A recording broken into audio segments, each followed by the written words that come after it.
Hey everyone, welcome back to the ALK Podcast. My name is Aubrey. And I'm Kaylee. Today we're going to be talking about a problem that every farmer knows too well: unwanted animals. That's right. Whether it's rodent, deer, feral swine, foxes, coyotes, or even certain birds, these animals can cause serious issues on your farm. Let's start with why unwanted animals are such a big deal. It's not about them being a nuisance, they can actually harm your animals, your property, and even your own health. Exactly. For example, predators like coyotes or foxes can attack smaller livestock, causing injuries, deaths, and expensive vet bills.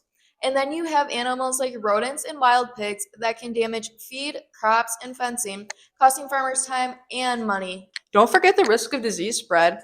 Some wild animals carry serious diseases like rabies. In an article on cdc.gov in New Hampshire, the rabies outbreak in the 1990s made people realize how dangerous it could be. Once symptoms appear, rabies are almost always lethal to both humans and animals. So even something that seems harmless, like using live traps, can be risky. If a rabid animal gets caught, anyone handling the trap could be in danger. Exactly. This is why farmers need safer, more reliable ways to protect their animals and prevent contact with wildlife. That brings us to the good news. There are ways to keep these animals out. One of the best methods is field fencing. Right. A key benefit of quality field fencing is that it acts as a strong barrier against predators, whether that's coyotes, foxes, or stray dogs. It helps keep your livestock safe and gives you a peace of mind. And when the fencing is installed properly, it doesn't just protect your animals, it protects your entire operation. You spend less time worrying about night attacks or checking the fields constantly. That means more time focusing on what really matters, keeping your farm running smoothly. Plus, fencing is an investment that pays off in the long term. Preventing predator attacks means fewer injuries, fewer emergencies, and lower vet costs. It's all about prevention and overreaction. Exactly. According to ProFence.org, companies like ProFence use strong materials and smart designs to reinforce farm boundaries. That protection gives farmers confidence and stability. And in farming, confidence goes a long way. Now we will turn it over to our third podcast member, Steve Krohn, where she is showing us a real life example with a local farmer. Bye. I'm Lincoln, and I'm here with Steve Krohn, a local farmer who has lots of experience dealing with unwanted animals and pests. How do you tell when unwanted animals are damaging your crops?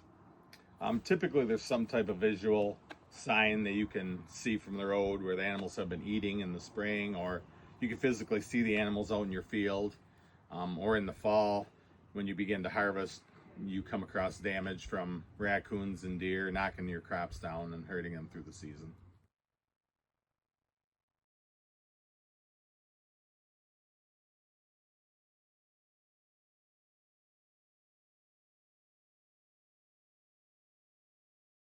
How do you identify which animals are causing the problems?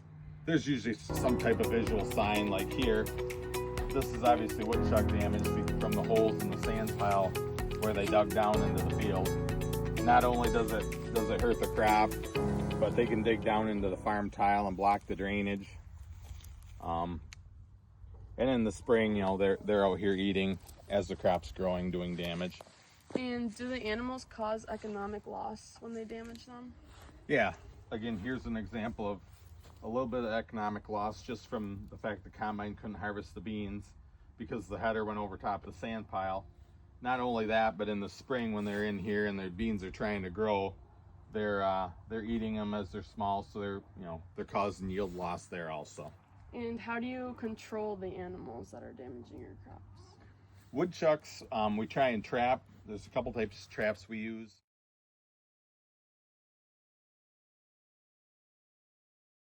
Or occasionally you'll see them where you can shoot them, or flush them out with water or some type of sulfur gas. As far as deer, there are some block permits you can get if you have a big deer problem.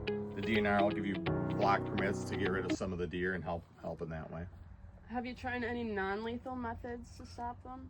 We have. The only one I know of, there's a chemical you can put on the crops that's supposed to keep animals out, but it's pretty much ineffective and it's expensive. Every time it rains, you have to go reapply the chemical to the crop, and it's just not feasible for us. And you talked about the DNR giving things for deer. Are there any other specific laws or rules that you have to follow in trying to manage these animals? Yeah, there are different laws for trapping and whatnot that we're supposed to follow. But being farmers, there are some special rules as far as nuisance animals when they're doing damage to our property and crops that we can follow and try and take care of the problem. And what advice would you give to other farmers that are facing these issues? As soon as you see you have an issue, get on it right away and try and get rid of as much of the population as you can, or try and alleviate the problem, because they're gonna keep breeding and expanding and causing damage. Thank you for showing us a real life example of the damage caused from unwanted animals and how you manage them. It shows a clear picture of what harm these animals can do. Back to you, Aubrey and Kaylee. Thank you, Stephen Krohn, for that information.